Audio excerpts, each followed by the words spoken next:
I never thought I would be the one left out on Mother's Day, of all days.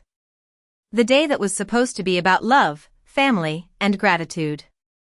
But there I was, sitting at the table, watching my daughter-in-law, Megan, beam with excitement as she presented her mother with a $20,000 ring and a luxury cruise voucher. And me? Well, I got a $5 plastic flower. I had spent all morning preparing a beautiful brunch, hoping for some acknowledgement, some recognition for the years I had spent raising my children. My hands shook slightly as I passed the eggs and bacon around the table. I smiled, but deep down, a cold knot formed in my chest. I thought Mother's Day was supposed to be about appreciating mothers, not playing favorites. Megan's mom, of course, was the one getting the spotlight. I had always tried to make sure that my children knew they were loved, that they always had a warm meal and a home to come back to. I had made sacrifices, countless sacrifices, to ensure they were happy. And yet, here I was, ignored. I could feel the weight of the $5 plastic flower in my hands as I smiled through the awkward silence at the table. The contrast was staggering. My own daughter, Emily, didn't even look at me when she handed me the gift. No words of gratitude, no warm hugs. Just the uncomfortable clink of the cheap plastic petals as I fumbled to place them in a vase. I glanced over at Emily. She was already back to her phone, chatting with Megan about the latest vacation plans. I couldn't help but feel the sting. I had hoped for something more, something that reflected all the years I had given to this family. A heartfelt card, a simple gesture of kindness, but instead, I was treated like an afterthought. I had been setting the table with so much care, just like I always did. I had even put out the good china, the plates I had saved for special occasions. But this wasn't a special occasion. This was just another reminder that I didn't matter as much as I thought. Emily's words echoed in my head, soft but sharp, "Don't be dramatic, Mom, it's just a gift." Megan's voice rang out cheerfully as she chattered about the cruise she would be taking with her family. I could barely focus on the conversation anymore. I looked at the plastic flower in my hands again, my heart heavy. This was the kind of Mother's Day I had been left with. The kind where you try to hold on to the last shred of dignity and self-respect, even as your own flesh and blood push you aside. The kind where you wonder if all those years of love and care were worth anything. As I excused myself to the kitchen, I couldn't help but reflect on the years I had spent nurturing this family, only to be met with this stark reminder of how little I meant to them. This wasn't just about a cheap gift. This was about the years of sacrifices, the moments I had given up for them. And now, on Mother's Day, I was invisible. I wiped my hands on the kitchen towel, standing there for a moment longer than I should have, just staring at the reflection in the kitchen window. I hadn't expected much, but this was worse than I could have imagined. The kitchen was quiet, save for the soft hum of the refrigerator and the faint clink of dishes as I set them aside. My hands trembled slightly, but I was determined to maintain my composure. I knew what I had to do next. I couldn't let this moment pass without acknowledging it, even if I had to do it alone. I wiped the counter absent-mindedly, trying to keep my mind occupied.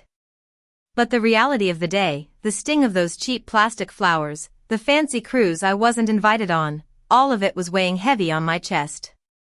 I could still hear Megan's voice in my head, loud and carefree, as she gushed about her plans. The lavish ring, the extravagant trip, both for her, while I was left behind in this cold, silent kitchen. I shook my head, but there was no denying it. It was always like this. Always. I tried to remember the last time I had truly felt valued. Was it last year? Or the year before? My memory failed me. It felt as if the distance between me and my family had been growing for a long time, little by little, until now, on this Mother's Day, I had become invisible. No one had even bothered to ask me how I felt. No. One had considered that I might want something more than just a quick gift and a pat on the back. My hands lingered on the countertop. I had always tried to make things work, to keep the peace, to provide everything I could for them. And yet, they couldn't even be bothered to make me feel important for a single day. I sighed deeply. There was a part of me that wanted to go back into the living room and tell them how hurt I was. To confront Emily, to ask her why she had given me that plastic flower, why Megan's mother deserved a $20,000 ring while I got nothing more than a cheap trinket. But I knew better. I knew that confronting them would only lead to more empty words and false apologies. So, I stayed silent. I stayed in the kitchen, staring at the empty space where the meal had been prepared, where the family should have been gathered. I wanted to scream, but I held it in. I had done this for years. Kept my feelings buried, always putting others before myself. It was my role in the family, after all. The quiet one. The one who never asked for anything. The one who took care of everything, even if no one noticed. But that moment, when Emily handed me that plastic flower, it broke something inside me. It was a reminder of everything I had given up, everything I had sacrificed. And for what? To be treated like an afterthought? To be dismissed on the one day I was supposed to feel special? I stood in the kitchen, taking slow, measured breaths. I wasn't going to break. I wouldn't cry. But I couldn't ignore the feeling of being discarded anymore. I had been there for them through thick and thin, through the highs and lows, the joys and the struggles. And yet, they couldn't even be bothered to make me feel like I mattered. I felt something shift inside me, something I hadn't felt in a long time. A quiet strength, a resolve that had been buried under years of neglect. I didn't have to be their doormat anymore. I didn't have to put up with being treated like this. I deserved better. And for the first time in years, I felt the weight of that truth. I had spent so long trying to keep the peace. To please everyone, to be the perfect mother, the perfect wife, the perfect grandmother. But I was done. Done with being invisible. Done with being ignored. Done with letting them walk all over me. The anger I had suppressed for so long began to bubble to the surface, but this time, I wouldn't suppress it. I wouldn't stay silent. I wouldn't let them take everything from me without a single word of protest. I turned to the window, looking out at the backyard. The garden that I had tended to for years, the one place I found peace. It seemed almost symbolic. Here I was, nurturing everything around me, while everything I had ever cared for was slipping through my fingers. I made a decision then. A quiet one. I wasn't going to confront them, not yet. But I wasn't going to let this slide either. They needed to understand that I wasn't just going to accept their treatment anymore. I wasn't going to pretend that everything was fine. Slowly, I walked over to the phone and picked it up. I wasn't going to call Emily or Megan, not just yet. But I was going to start making plans. Plans for myself. Plans to stop waiting around for their approval, their affection, or their attention. It was time I took control of my own life. For the first time in years, I felt a spark of hope. Not for them, but for me. I wasn't invisible. Not anymore. The days that followed the shocking events of my 65th birthday seemed to stretch on forever. I couldn't shake the image of the empty chairs around my dinner table, the untouched cake, and the cold roast still sitting in the oven. Every time I closed my eyes, I saw the photos my daughter-in-law, Megan, had posted from her Mediterranean cruise, the one that had started the moment my family had chosen not to show up for my birthday. I couldn't understand it. I kept asking myself, why? Why had they left me out so deliberately? Why had they chosen to spend my birthday without even telling me? These questions swirled in my mind, gnawing at me day after day. I tried to go on with my life as best I could, but it was hard. Every family gathering I attended after that felt like a reminder of how invisible I had become. And as much as I tried to ignore it, there were subtle moments that revealed the truth. One afternoon, a week after my birthday, I was in the kitchen making my usual pot of tea when my son, Elliot, called me. I picked up the phone, expecting him to apologize for missing my birthday, but instead, his voice sounded strained, almost distant. "Hey, Mom," he said, his tone flat. "How are you?" I could tell something was off. "I'm fine," I said, trying to sound casual. "Just a little tired, that's all." There was a long pause before he spoke again. "Listen, we need to talk." I felt my heart skip a beat. "What about?" "It's about the family vacation we're planning," he said. "Megan has an idea, and we want to run it by you." My heart sank. I knew this conversation wasn't going to be a pleasant one. "What is it?" I asked, trying to keep my voice steady. "Well, we were thinking it might be a good idea for you to come with us," Elliot said, his voice softer now. "We've been talking, and Megan thinks it would be a nice way for all of us to spend some time together." "Nice of her to think of me," I replied, unable to mask the bitterness in my voice. I could feel the familiar knot in my stomach tightening. "I don't need to be included in your plans, Elliot," I continued. "I just want to be left alone." "Mom," Elliot said, his voice softening even more, "it's not like that. Megan just wants to make things right." I wanted to scream at him, to tell him I didn't want their pity, but instead, I took a deep breath and forced a smile. "I'll think about it," I said, before hanging up the phone without waiting for a response. I sat down at the kitchen table, the same table where I had set my birthday dinner just a week earlier, and I thought about what had just transpired. Megan had ignored me on my birthday, and now she was trying to pretend like everything was fine, offering a family vacation as a way to make up for it. I wasn't fooled. This wasn't about reconciliation. It was about control. They wanted to keep me close, to make sure I didn't step out of line. I wasn't the fool they thought I was. But what could I do? I was trapped in a house that had once been filled with laughter and love, now reduced to silence and isolation. I had spent the last few years of my life catering to my family's every whim, making sure they had everything they needed while neglecting my own needs. And for what? To be discarded when I was no longer useful to them? I didn't know how much more of this I could take.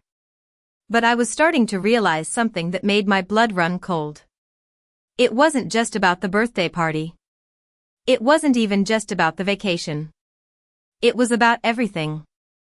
All the little ways I had been pushed aside, all the subtle manipulations that had been happening for years. Megan had wormed her way into my son's life, turning him against me, making me feel small and insignificant. And now, she was using him to control me. I needed to take back some control. I needed to find a way to stand up for myself, but I didn't know where to begin. The first step was clear, though. I wasn't going to accept their pity anymore. I wasn't going to let them make me feel like I was invisible. It was time to stop being their doormat. And just maybe, it was time to show them that I wasn't as weak as they thought I was. I spent the next few days in a fog of confusion and quiet determination. I was still reeling from the phone call with Elliot, trying to wrap my mind around how everything had unfolded. Megan's attempts to make amends, her offer of the family vacation, it all felt like an elaborate charade. They were playing me, and I wasn't going to be a pawn in their game any longer. But what could I do? What was the next step? I needed to think things through. The following Sunday, I decided to go for a walk in the park near my house. The fresh air always helped clear my mind. I walked slowly, feeling the cool breeze on my face, trying to gather my thoughts. As I passed the familiar oak tree, memories flooded back, memories of taking walks with Elliot when he was a child, of him holding my hand and telling me everything that was on his mind. I missed those days. But now, it seemed like I didn't know who he was anymore. I stopped for a moment to catch my breath, leaning against the tree. That's when I saw Ruth, my sister. She was sitting on a bench, watching the joggers and strollers pass by. Ruth and I had always been close, but after everything with Elliot and Megan, I felt a growing distance between us two. I hadn't spoken to her much since my birthday, and I wasn't sure how she would react to everything that had happened. But seeing her sitting there, I felt a pang of longing for someone who understood. I walked over and sat beside her. She looked up and smiled softly. "You've been quiet lately," she said, her voice gentle. "How are you doing?" I wanted to tell her everything, the pain, the isolation, the betrayal. But I hesitated. I didn't want to burden her. Instead, I gave a weak smile.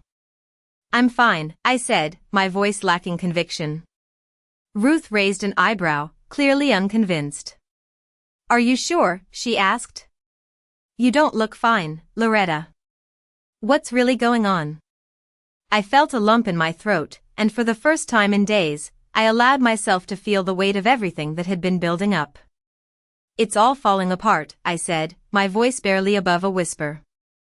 "I thought they loved me, Ruth. I thought I meant something to them. But I was wrong. They've been treating me like I don't matter. Like I'm just an inconvenience." Ruth reached over and took my hand in hers. "I'm so sorry," she said softly. "You don't deserve this. None of this is your fault." I felt a tear slip down my cheek, but I didn't wipe it away. For the first time in a long time, I felt seen, truly seen. "I don't know what to do," I confessed. "I've spent my whole life taking care of them. I've always put their needs first. And now I'm the one being pushed aside." Ruth squeezed my hand. "You don't have to take this anymore. You don't owe them anything." Her words were simple, but they hit me like a wave. For the first time, I allowed myself to imagine what life could be like without the constant need to please them. Maybe it was time to focus on myself. Maybe it was time to stop pretending that everything was okay. I let out a long breath, trying to calm my racing thoughts. "But what about Elliot?" I asked. "What about my son? I don't want to lose him. I don't want to lose my family." Ruth shook her head. "You're not losing anything, Loretta. They've already lost you. You're better off without them, if they can't see your worth. Sometimes, we have to let go of the people who don't appreciate us." Her words were like a light bulb flicking on inside my head. It wasn't about giving up on them. It was about giving up on the version of myself I had become, someone who was always sacrificing, always putting others first, always accepting less than I deserved. I had to reclaim myself, for my own peace of mind. "You're right," I said, my voice steady for the first time in days. "I can't keep living like this." Ruth smiled at me, a warmth in her eyes that I hadn't seen in a while. "I'm proud of you," she said. "It's time to take your power back." The rest of the walk passed in silence, but I felt a shift inside me. Maybe it was time to stop waiting for an apology that would never come. Maybe it was time to stop waiting for them to change. I wasn't sure what the next step would be, but I knew I had to do something. I couldn't let them control me any longer. And for the first time in a long time, I felt a spark of hope. A spark that maybe, just maybe, I could make things right again, starting with myself. The next few days were quieter, but the silence in my house felt heavier than it ever had before. I could no longer pretend that everything was fine.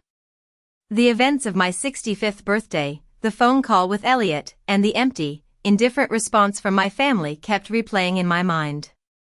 I had spent my entire life putting others first, but now it was clear that they had no intention of returning the favor. The thought of continuing down this path of quiet suffering seemed unbearable. The longer I sat in the silence of my home, the more I realized that I had been living a lie.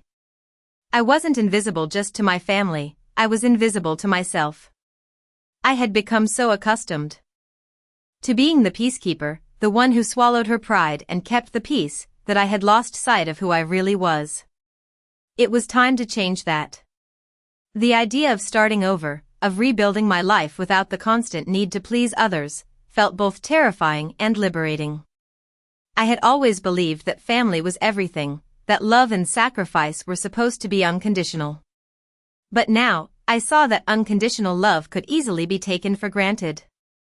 I didn't know exactly what my next step would be, but I knew I couldn't keep pretending that things would magically get better. I couldn't keep hoping that one day, they would wake up and realize how much they had hurt me. It was up to me to make a change. That afternoon, I sat at my kitchen table, sipping my tea in the stillness, when my phone buzzed. It was a message from Ruth. "How are you holding up?" it read. I stared at the screen for a moment before typing back. "I'm making it through.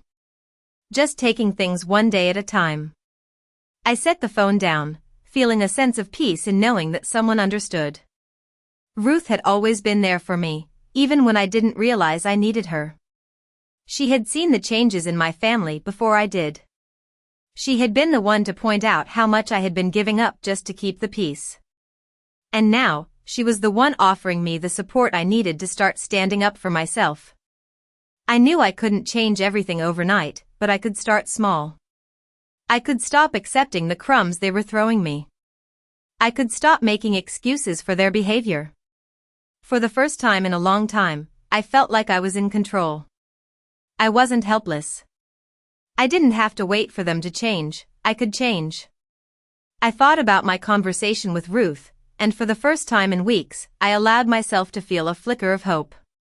Maybe there was still a chance for me to find happiness, even if it wasn't with my family. Maybe it was time to explore new possibilities, to find something that would give me the joy I had been missing for so long. The next morning, I made a decision. I was going to start looking for a place of my own. I didn't know where I would go yet, but I wasn't going to stay in this house, drowning in memories and regret. I needed to create new memories, ones that were mine and mine alone. It wasn't going to be easy, but I was ready to take the first step. As I began researching apartments online, a sense of excitement bubbled up inside me. The thought of having my own space, of not being controlled or ignored, was exhilarating. It felt like a new chapter was beginning, and I was the one writing it. The next few weeks passed in a blur of packing, organizing, and preparing for my move. Every item I packed felt like I was letting go of a past I could no longer hold on to. When the moving truck arrived, I felt a strange mix of sadness and relief. I was leaving behind the house that had once been filled with love and laughter, but I was also walking away from the years of neglect and hurt. As I settled into my new apartment, I couldn't help but feel a sense of pride. I had taken control of my life, and though I wasn't sure what the future held, I was ready to face it. For the first time in years, I felt free. Free from the weight of my family's expectations, free from the silence that had filled my home for far too long. It was my turn to live life on my own terms. And I was going to make the most of it. I had been living in my new apartment for a few weeks now, and while the emptiness was still there, it felt different. I had made the space my own, decorating it with little touches that made it feel warm and welcoming. The bare walls that once seemed so cold and uninviting were now filled with photos of me and Ruth from years ago, a cozy throw blanket on the couch, and a vase of fresh flowers I bought every week. It wasn't a grand life, but it was mine. And for the first time in a long while, it felt right.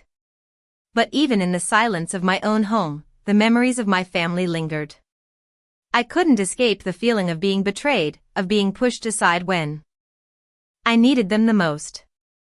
I thought about my son, Elliot, and how distant he had become. It wasn't always like this. I used to be the center of his world. When he was younger, he'd run to me for advice, for comfort, for support.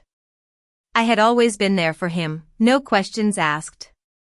But now, it felt like I was just a relic of the past, something he no longer needed. The holidays came and went, and I didn't hear from him. No cards. No calls. I knew he was busy with his own life, but part of me couldn't help but wonder if he was avoiding me on purpose. I refused to let it consume me, though. I had made a promise to myself that I wouldn't let my family's indifference define me. I had made a choice to step into the next chapter of my life, and I wasn't going to let them drag me back into the past. It was a quiet Wednesday afternoon when I received a phone call from Ruth. I was sitting on my couch, sipping my tea, when her name popped up on the screen. I hadn't heard from her in a few days, so I answered immediately. Hello? I said, trying to sound cheerful, even though a part of me was bracing for what I knew would come. Hey, Loretta, Ruth said, her voice soft but warm. How's everything going? I smiled, grateful for her call. It's going well, actually, I replied, glancing around my small apartment. I'm getting used to the quiet, and I'm starting to make it my own. I've been keeping busy with little things here and there. That's good to hear, Ruth said. But I was calling because I think it's time you talked to Elliot. I felt my stomach twist at the mention of his name. I hadn't spoken to him since my birthday. I don't know, Ruth, I said quietly. I don't think I'm ready for that. I understand, she said, her voice sympathetic. But I think it's important. You've been through so much, and you deserve to have closure. You deserve to know where you stand. I was silent for a moment, the weight of her words sinking in. I didn't want to face Elliot. I didn't want to hear whatever excuse he might have for his behavior. But deep down, I knew. Ruth was right. I couldn't keep running from the truth. I needed to know, even if it hurt. Maybe you're right, I finally said, my voice barely above a whisper. Maybe it's time I stop pretending. You don't have to pretend anymore, Ruth said gently. You've done enough of that. You deserve to be heard. I took a deep breath, feeling the familiar sense of resolve settle in my chest. It wasn't going to be easy, but I couldn't avoid it any longer. I had to face the truth, no matter how much it stung. That evening, I sat down at my kitchen table and dialed Elliot's number. My hands shook as I held the phone to my ear, waiting for him to pick up. The line rang several times before I heard his voice. Hello, he said, sounding distracted, as if he had been busy with something else. Elliot, it's Mom, I said, my voice steady but quiet. There was a long pause on the other end of the line. Oh. Hi, Mom, he said finally. I could hear the hesitation in his voice, and it made my heart ache. I've been meaning to call, he added, but his words didn't sound convincing. I think we need to talk, I said, my voice firm now. I don't know what's going on with you or Megan, but I can't keep pretending that everything is fine. There was another pause, longer this time, and I could almost feel the distance between us. Mom, I'm sorry, he said, his voice quiet. I didn't mean to hurt you. Things have just been complicated. I closed my eyes, trying to keep my emotions in check. Complicated? I repeated. You mean abandoning me on my birthday, pretending like I didn't matter? That's complicated? I know it was wrong, he said quickly. But it's not as simple as you think. Megan and I have been going through a lot, and I just didn't know how to handle it. I wanted to yell at him, to tell him how much he had hurt me, how much it felt like I had been discarded. But I didn't. I stayed calm, the calmness that had become my armor over the years. I don't want excuses, Elliot, I said, my voice steady but filled with pain. I want the truth. I want to know that you care about me, that I'm still your mother. There was a long silence on the other end of the line, and for a moment, I wondered if he had already hung up. But then I heard him sigh deeply. I do care, Mom, he said softly. I'm sorry for everything. I'll do better. I promise. I didn't know if I believed him, but I nodded to myself, knowing that I had taken the first step. I had confronted him. I had made him face the reality of what he had done. Whether he would change, I didn't know. But for the first time in a long time, I felt like I had a voice again. I hadn't heard from Elliot for a few days after our conversation, and I wasn't sure what to expect. I had asked for honesty, but a part of me feared he wouldn't follow through. I tried to push the thoughts out of my mind and focus on the little victories I had been experiencing in my new life. My apartment was starting to feel more like home. The quiet wasn't as suffocating as it had been, and I was beginning to enjoy the solitude. It was a new chapter, one I was writing for myself, and it felt good. But the nagging sense of abandonment never fully went away. I couldn't shake the feeling that I had been cast aside, not just by Elliot, but by my entire family. They hadn't cared enough to be there for me when I needed them the most. And as the days went by, I realized that the betrayal wasn't just in their actions, it was in my own willingness to ignore it for so long. I had spent so many years putting their needs above mine, trying to hold everything together. But now, I saw the truth. I was the one who had been invisible. I was the one who had allowed them to take advantage of my love and loyalty. And it wasn't just about the birthday or the vacation. It was about the years of being pushed to the sidelines, of being treated like an afterthought. I had let it happen. I had allowed myself to be walked on. And now, it was time to stop.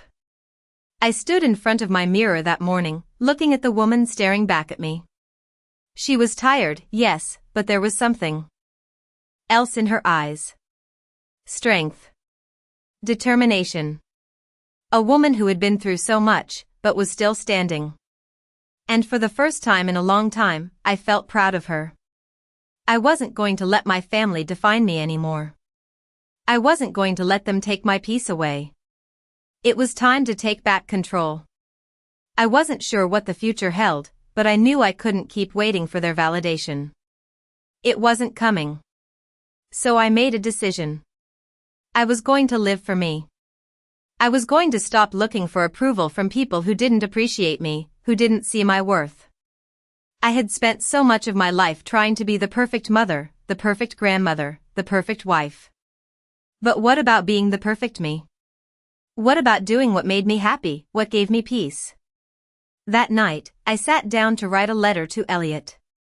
It wasn't an angry letter, but it wasn't a forgiving one either. It was the letter I had needed to write for a long time, the one that had been building up inside of me for years. I didn't know if he would ever read it, or if he would even care. But I knew I had to write it for myself. I needed to say the things I had kept bottled up for so long. The letter was simple, but it was honest. I told him that I loved him, but that I couldn't keep pretending everything was fine. I told him that I deserved more than the way he had treated me. And I told him that I wasn't going to wait around anymore, hoping for something that was never going to come. It felt good to write those words. It felt like a weight had been lifted off my shoulders. I didn't know if it would change anything, but I knew it was a step toward freeing myself from the chains I had been holding onto for so long. The next morning, I sealed the letter and put it in an envelope. I didn't know when or if I would send it, but just writing it had been enough. I wasn't holding on to the hope that things would get better with my family. I wasn't waiting for them to apologize. I was done with that. And for the first time in years, I felt a sense of peace. I wasn't waiting for their approval anymore. I wasn't waiting for their love. I had found a new kind of love, the kind that came from within. It wasn't perfect, but it was mine. And that was enough. I woke up the next morning to the soft rays of sunlight filtering through my window. The apartment was quiet, peaceful, just as I had left it the night before. For the first time in weeks, I felt like I could breathe without the weight of the world pressing down on me. I had made my decision, and even though the road ahead wasn't clear, there was a sense of calm in knowing that I was no longer waiting for my family's approval. I didn't need to be part of their world anymore, not in the way I had been before. I didn't need their validation. I had already spent too much of my life seeking it. That day, I decided to take a walk through the park near my new apartment. It was a simple thing, but it felt significant. I wanted to reconnect with myself, to remind myself that I was capable of moving forward, that I was strong enough to carve out a new path. The park was bustling with life, children playing on the swings, couples strolling hand in hand, and people walking their dogs. It was a stark contrast to the emptiness I had once felt, but it was a reminder of all the possibilities that still existed for me. As I walked along the path, I saw an elderly woman sitting on a bench, feeding the birds. Her face was weathered, but there was a calmness in her expression that I found comforting. She looked up at me as I passed by and offered a warm smile. Without thinking, I stopped. "Beautiful day, isn't it?" I said, offering her a smile in return. She nodded, her eyes crinkling with kindness. Yes, it is. It's a good day to be alive. Her words hit me in a way I wasn't expecting. A good day to be alive. I had spent so much time feeling sorry for myself, focusing on everything I had lost, that I had forgotten the simple truth, that I was still here. I was still alive. And that meant I still had time. Time to heal. Time to grow. Time to live for myself. I sat down beside her on the bench, and for a while, we just sat there in silence, watching the birds flutter around us. It wasn't an awkward silence, but a peaceful one, the kind that comes when two people understand each other without the need for words. Eventually, the woman turned to me. You know, she said thoughtfully, life doesn't always go the way we expect it to. But that doesn't mean it's over. We still have choices. We still have the ability to make things better. I looked at her, surprised by how much comfort I found in her words. She was right. Life didn't always go the way we wanted it to. But it wasn't too late to change things. It wasn't too late to choose my own happiness. I thanked her and stood up, feeling lighter than I had in a long time. I had been so focused on what I had lost, I had forgotten to look at what I still had. I still had my health. I still had the ability to make my own choices. And most importantly, I still had time to create the life I wanted. As I walked back to my apartment, I realized something. I wasn't just reclaiming my independence from my family, I was reclaiming my independence from myself. I had allowed fear and doubt to control me for so long, but now I was in charge. I wasn't going to let anything or anyone hold me back. That evening, I sat down at my kitchen table and took a deep breath. I had been avoiding this moment for weeks, but I knew it was time. I took the letter I had written to Elliot and placed it in an envelope. I didn't know if I would ever send it, but just writing it had been enough. I had expressed everything I needed to say. I had told him how I felt, how much his actions had hurt me, but also how much I loved him. I had let go of the hope that things would go back to the way they were. It was time to let go of the past, for good. I didn't need their forgiveness. I didn't need them to understand. What mattered was that I understood myself. I was enough. And with that, I placed the envelope in my drawer, letting go of the last piece of attachment I had to a family that no longer recognized my worth. The future was unknown, but for the first time in a long time, I wasn't afraid of it. I was ready to embrace it, with or without them. In this powerful family story, a woman, struggling with the emotional weight of being neglected by her own family, embarks on a journey of self-realization and empowerment. As she reflects on her years of sacrifices and the painful truth of being pushed aside, she finds the courage to take control of her own life. The emotional distance between her and her son becomes undeniable, but it is through her relationship with her sister that she begins to understand her own worth. This family story unravels the complexities of relationships, betrayal, and the deep-seated need for self-love. The journey is not just about reconciling with those who have hurt her, but about finding peace within herself. Family stories like this one highlight the importance of self-empowerment and the struggle to break free from toxic dynamics. Her path forward is paved with small but powerful decisions, each one a step toward reclaiming her independence and redefining her relationship with her family. The love she once gave so freely is now a gift she keeps for herself, and through these family stories, we see how letting go can be the most freeing act of all. These moments of self-discovery and quiet rebellion serve as a reminder that sometimes, we must step away from those who do not appreciate us in order to find the life we deserve. The emotional arc of this family story shows us that it is never too late to choose happiness and to prioritize our own needs, no matter the family we are born into. As this woman moves forward, it's clear that her strength lies not in what she has done for others, but in what she is now ready to do for herself. This family story demonstrates the power of resilience and the importance of taking control of your own destiny, even when it means walking away from the very people you once held closest. Character 1 is a white woman in her late 60s. She is wearing a simple but elegant navy blue dress with pearl buttons. She has short gray hair and soft, thoughtful eyes. The image should be a realistic, front-facing portrait. No cartoon, no CGI, no illustration. Character 2 is a white woman in her early 60s. She is wearing a light green blouse and soft beige pants. She has medium-length wavy brown hair and gentle eyes. The image should be a realistic front-facing portrait. No cartoon, no CGI, no illustration. 1. Climactic showdown, a tense scene in a dimly lit living room. Character 1, the older woman, stands firm, face determined as she faces Character 2, her sister, who's holding a letter in her hands. Tension crackles in the air, both women visibly upset but standing together, ready to confront the betrayal they've been avoiding. The door to the room is slightly ajar, revealing a shadowy figure of the villain lurking outside, signaling a hidden threat. The lighting is sharp, casting long shadows that make the atmosphere heavy with unresolved emotions. The two women face the confrontation with quiet strength, their postures rigid but prepared for whatever comes next. The camera zooms in slowly, capturing their expressions, each woman silently preparing for the inevitable fallout.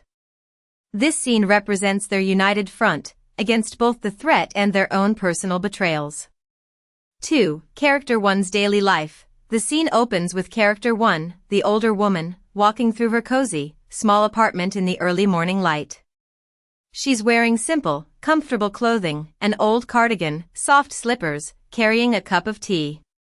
There's a sense of quiet isolation as she looks out the window at the quiet street below. Soft, warm sunlight pours in from the window, but despite the peaceful surroundings, her face shows signs of weariness. She sets the cup down, gazing at a family photograph on her mantle, her eyes reflecting both nostalgia and sorrow. The camera focuses on her hands as she traces the edges of the photo, a gentle, almost heartbreaking gesture of a woman who has given so much and now finds herself alone, grappling with years of emotional neglect. The simplicity of her daily life stands in stark contrast to the emotional weight she carries. 3. Character 2's daily life. The scene transitions to Character 2, the sister, in a bustling park, dressed casually in a flowy blouse and jeans, taking in the sunshine as she enjoys her walk. She stops at a bench, setting down her purse, and watches children playing in the distance. Her expression is one of deep thought, but it's clear she's been carrying a burden of her own. She watches a family nearby laughing, a hint of regret in her eyes. She takes a deep breath and pulls out her phone, glancing at a message from Character 1, and for a moment, we see her internal conflict. She's torn, unsure how to bridge the gap between what she knows is right and what is expected of her. The camera lingers on her face for a moment before cutting to a shot of her hands clenching the phone, symbolizing the frustration and weight of the choices she faces. 4. Confrontation with the villain. The tension reaches its peak in the scene where both Character 1 and Character 2 confront the villain, Character 2's daughter-in-law. They are at a family gathering, a dinner table filled with unfinished dishes. The villain, standing near the door with a smug, cold expression, faces both women across the table. The villain's presence is menacing, making it clear that she's manipulating the situation for her own benefit. The two sisters stand their ground, their faces set with determination, as the villain's condescending remarks hang in the air. The camera slowly pans around the table, capturing the uncomfortable silence between the three of them. The mood is thick with the unspoken truth, and the audience feels the weight of years of emotional betrayal that have led to this moment of reckoning. 5. Tension rising in solitude. The fifth scene is one of introspection, where Character 1 sits alone at the kitchen table, surrounded by old family photos and an untouched dinner plate. She flips through the pages of a family album, each image a reminder of the past, of better days. The soft light from the overhead lamp casts long shadows across the table, emphasizing the isolation she feels. The camera focuses on her hands as they tremble slightly, gripping the photo album, before she places it down with a deep sigh. Her internal struggle is evident. Despite the quiet, we sense the storm brewing inside her. She knows she has to take action, but the emotional cost is high. The camera then zooms in on her face as she looks out the window, determination slowly replacing the sorrow. This is her turning point, the moment when she decides to stop waiting and start living for herself. 6. The final decision. The scene closes with character 1 in her new apartment, the sunlight pouring through the window once more, this time with a different feeling. She's standing at the window, looking out at the world, but this time, there's a look of quiet resolution in her eyes. The weight of her past has lifted, and her posture is stronger.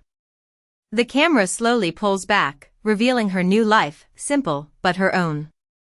As she begins unpacking a box labeled memories, she pauses, carefully placing an item on the shelf, a photo of herself, younger, happier, perhaps taken before the betrayals, a symbol of who she once was. The camera lingers on the photo for a moment before cutting to black, leaving the audience with the quiet hope that Loretta is finally ready to live for herself. Prompt 1. A tense living room scene where character 1, the older woman, stands resolutely, facing character 2, her sister, who is holding a letter. Both women appear upset, but they stand together, ready for a confrontation. The background shows a dimly lit room, with the door slightly ajar, revealing a shadowy figure of the villain, lurking in the hallway. The light is sharp, casting long shadows and emphasizing the heavy emotional atmosphere. Both women's expressions are filled with determination but also underlying pain, each preparing for the truth to come out. The villain, though not physically present in the scene, is felt as a looming threat. This moment of confrontation is crucial, and the emotion on their faces reflects years of unresolved tension. No cartoon. No cartoon. 1, 2, Prompt 2, a calm, peaceful scene of character 1, the older woman, in her small, cozy apartment. She's wearing a soft cardigan and slippers, walking slowly through the apartment in the early morning light. She stops by a window and gazes out at the quiet street below. The sunlight bathes the room in a warm glow, but her face reflects sadness and solitude. She holds a cup of tea in her hands, her fingers tracing the rim as she looks at a family photo on the mantel. Her expression is both thoughtful and sorrowful, a woman reflecting on the years of her life. The light from the window contrasts with the loneliness in her eyes, adding depth to the scene. No cartoon. No cartoon. 1, Prompt 3, a sunny park scene where character 2, the sister, stands watching children play. She wears a flowy blouse and soft beige pants, looking peaceful but thoughtful. She sits down on a park bench, pulls out her phone, and glances at a message from character 1. Her face shows a slight frown, caught between guilt and indecision. She watches a nearby family laugh and play together, her longing evident. The camera focuses on her hand gripping the phone tightly, showing her internal conflict. Her posture suggests someone carrying a heavy burden, but she's not yet ready to face it. The background of the park contrasts with the tension she feels. No cartoon. No cartoon. 2, Prompt 4, a dramatic family dinner scene where both character 1 and character 2 stand facing the villain, character 2's daughter-in-law, across the dinner table. The table is filled with unfinished food, and the atmosphere is thick with tension.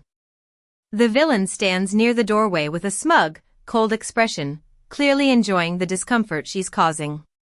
Both women stand their ground, their faces showing quiet defiance. Character 1's expression is stern, while character 2 looks conflicted but resolute. The villain's condescending smirk contrasts with the women's calm determination. The dim light in the room creates an ominous atmosphere, adding to the feeling that this moment is pivotal. No cartoon. No cartoon. 1, 2, Prompt 5, a quiet, introspective scene with character 1 sitting alone at her kitchen table, surrounded by old family photos and a half-eaten meal. The kitchen is dimly lit, and the soft glow from the overhead light casts long shadows on her face. She looks down at a family album in her hands, flipping through the pages with a contemplative expression. The camera focuses on her face, showing the quiet pain of years of neglect. The room around her is empty, symbolizing the isolation she feels. Her hands tremble slightly as she places the album down, looking out the window as she reflects on the past. No cartoon. No cartoon. 1. Prompt 6. A final moment of empowerment where character 1 stands in her new apartment. The sunlight streams through the window, casting a golden glow on the room. She's dressed in casual, comfortable clothes, and her expression has shifted from sorrow to quiet confidence. She stands at the window, looking out at the world with renewed strength. The camera zooms out to reveal the simplicity of her apartment, a place she has made her own. In the background, we see her unpacking a box labeled Memories, carefully placing an old family photo on the shelf. The soft lighting and serene atmosphere reflect her newfound peace. No cartoon. No cartoon. 1.